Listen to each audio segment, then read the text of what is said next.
Hey everyone, Kelly here. Today we are going to make dilly beans with some fresh green beans picked from the garden. These aren't my green beans, they are my boyfriend's parents, but they are fresh and we're not going to eat them all fresh, so I figured why not make some pickled ones. So super excited. So first we're going to make our brine. That's going to be 2.5 cups of water. Add 2.5 cups of vinegar. And then we're going to do 1/4 cup of canning and pickling salt. You're going to take your green beans and you're going to put them in the long way. So you're going to pack them on in. Because when they water bath, they're going to get smaller anyways.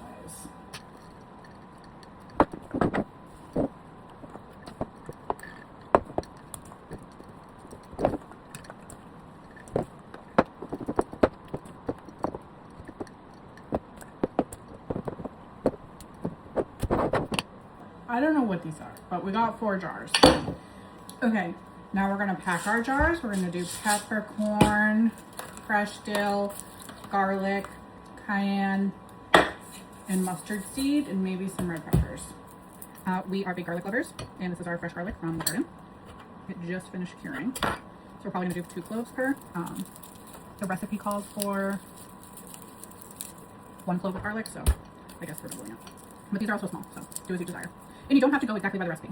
I'm only doing pretty close to the recipe because I've never made these before. But if you don't like something, don't put it in. It's something else.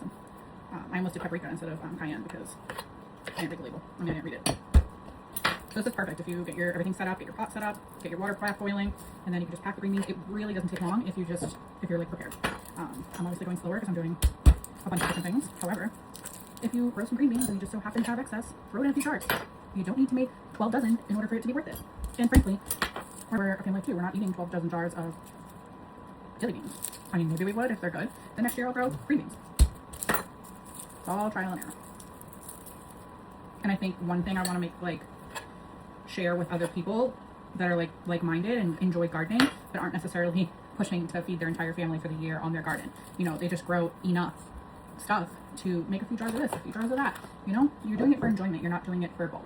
Some people do it for bulk. Maybe I'll get there someday, but it's not today. So next we're gonna add some dill. We're just gonna add the entire thing. Get all in there. I mean, these are dilly beans. I used to hate dill, hate it. But I love it now. I don't know if that means I've officially grown up, but I love making homemade tzatziki sauce. I think that's what made me really start to enjoy dill. It's literally, how do I make it? I'll do a recipe because it's so good. I was doing falafels and I wanted a homemade tzatziki to go with it, so I just did plain Greek yogurt. I grated a cucumber, lemon juice, and dill. That's it, and it's the best. Salt and pepper, obviously.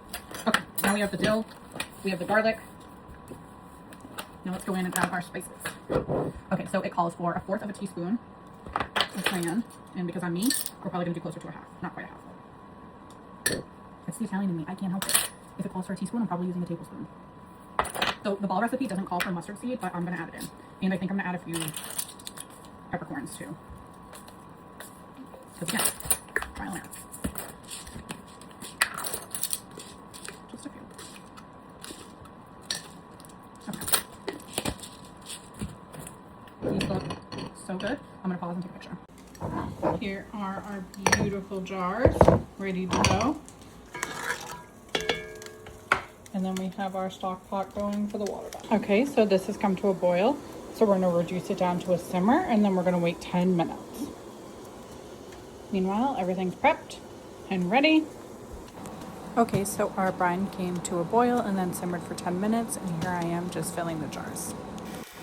And here we're just making sure all the air bubbles are out and the jars are ready to go into the water bath.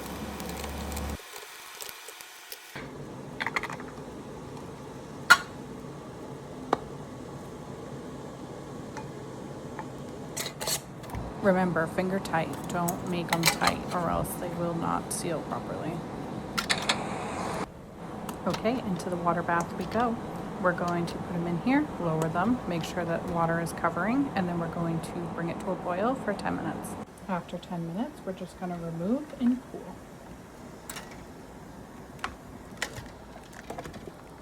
These already look delicious. So we're just going to set them here, let them cool, I'll check the seal later. I'll put some on the shelf and I'll put one in the fridge.